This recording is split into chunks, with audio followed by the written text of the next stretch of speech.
வணக்கம். இன்னைக்கு சேமியா புட்டிங் எப்படி செய்யறதுன்னு பார்க்கலாம் வாங்க.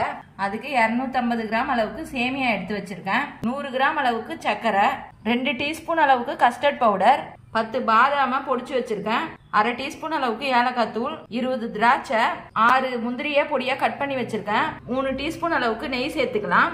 200 ml பாலை நான் காய்ச்சி வச்சிருக்கேன். இப்போ நெய்யை சேர்த்துக்கலாம்.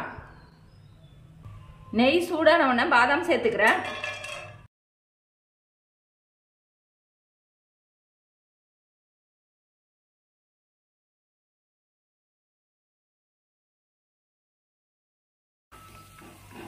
எல்லாம் நல்லா பொரிஞ்ச பிறகு இப்ப சேமியா சேர்த்துக்கலாம்.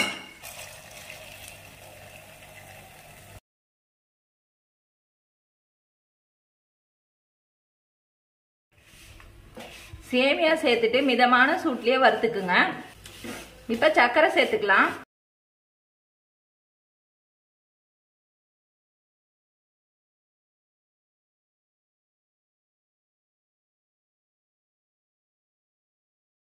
இப்ப சர்க்கரை சேர்த்து நல்லா கலந்து விட்டுட்டு கொஞ்சமாவே தண்ணி சேர்த்துக்குங்க. இப்ப இது மிதமான சூட்ல ஒரு 5 நிமிஷம் நல்லா வேகட்டும். இப்ப கொதிக்கிற பால்ல கஸ்டர்ட் பவுடர் சேர்த்துக்கலாம். கஸ்டர்ட் பவுடர் சேர்த்து இந்த அளவுக்கு திக்கான பிறகு கேஸ் ஆஃப் பண்ணிக்கலாம். சேமியாவில் இந்த கப்பால நான் 1 கப் அளவுக்கு தண்ணி சேர்த்தேன். தண்ணி சேர்த்து நல்லா கலந்து விட்டு வேக வச்சிருங்க.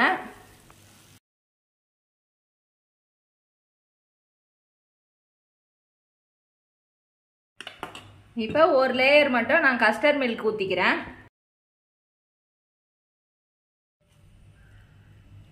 மீதி இருக்க சேமியாவும் சேர்த்துட்டேன். இதுக்கு மேலேயும் கொஞ்சம் கஸ்டர்ட் மில்க் சேர்த்துக்கலாம்.